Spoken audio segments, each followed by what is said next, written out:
Fall is the perfect time of year to clean up and cut back the perennial flower garden. I know you might be tired of doing all those gardening chores, but this is an important one.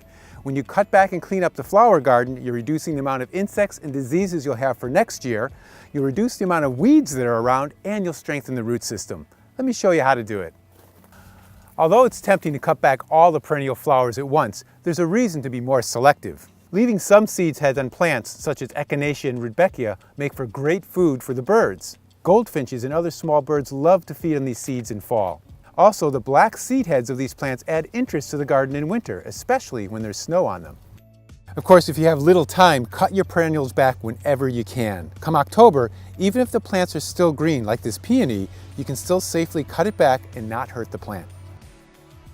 Another reason to cut back your perennials is to prevent excessive self-sowing. Plants like this Baptisia, you can see the seed pods here, they will produce a lot of seeds that'll go all over the garden. Echinacea, Rudbeckia, and a number of other perennials will do this as well.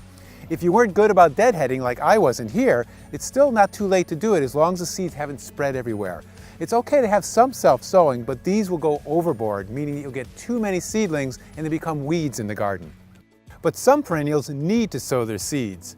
Hollyhocks and foxgloves are biennials or short-lived perennials. They'll drop their seed in summer and new plants will sprout in fall.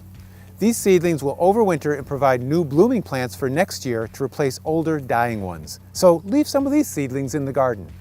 Once you've cut back your perennials, it's time to weed. I know you might be sick and tired of weeding, but it's really important to do. The weeds that are there now, like dandelions and burdock, they're going to be the first things to grow in the spring, so get them out of the garden now. So by digging out these perennial weeds now, you'll have less work to do in the spring, because you got a lot of other chores to do that time of year. For perennial weeds, I like using this Cobra hoe. It's a nice tool and allows me to dig out the roots faster. For annual weeds, just cultivate the ground with a hoe and chop them. Stop them from sowing more weed seeds. After cutting back your plants and weeding, now it's time to add a layer of compost. Perennial plant roots will continue to grow until temperatures reach about 40 degrees. So even after cutting back the foliage, the roots will be expanding for next year's growth. Compost helps slowly feed them and builds the general fertility and tilth of the soil. Add about a 2-inch thick layer around your plants. Based on a soil test, you can also add lime, sulfur, or other organic nutrients to the soil, so these will break down by spring. So taking time to cut back your garden, weed it, and feed it with compost and fertilizer will pay you dividends with beautiful growth next spring.